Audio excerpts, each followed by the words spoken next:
C'est passé inaperçu, mais est-ce que vous savez que Alba Lafont a permis à son club hier, lors des tirs au but, de pouvoir se qualifier pour les 16e de finale de l'Europa League? Est-ce que vous connaissez?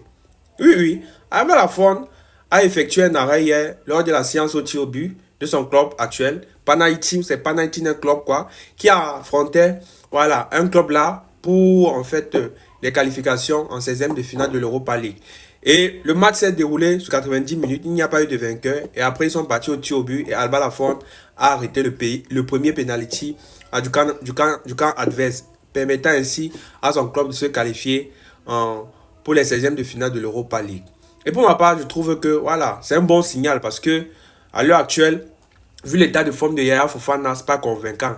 Et lorsqu'on regarde les derniers matchs de Alba Lafont, on se rend compte que voilà, si on veut seulement se baser sur ces statistiques à l'heure actuelle par rapport aux autres gardiens ivoiriens, Alba Lafont automatiquement méritait ou bien mérite d'être le gardien titulaire. Parce que le coach MS Faye, lors d'une conférence de presse, nous avait dit que la majeure partie des joueurs qui sélectionnent, c'est suivant en fait l'état de forme. Donc si on se base sur l'état de forme, c'est qu'à l'heure actuelle, Alba Lafont méritait d'être le premier gardien de la Côte d'Ivoire devant Yaya Fofana, qui est normalement le gardien titulaire de la Côte d'Ivoire. Mais au vu de ses récentes performances en club, voilà.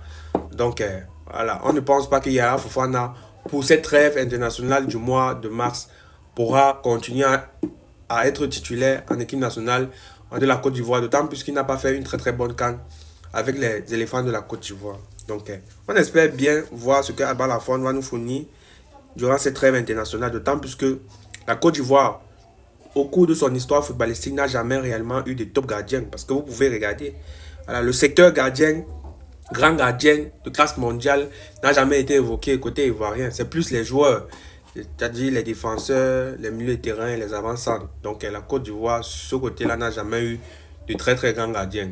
Et on espère vraiment qu'avec l'état de forme de Alba Lafont, il va permettre à la Côte d'Ivoire d'aller le plus loin possible dans la compétition, c'est-à-dire dans la Coupe du Monde qui est en train d'arriver là. Bon, bref, pour tous ceux qui viennent d'arriver sur la chaîne YouTube, n'oubliez pas de vous abonner massivement et activer la cloche de notification pour ne rien rater des prochaines publications.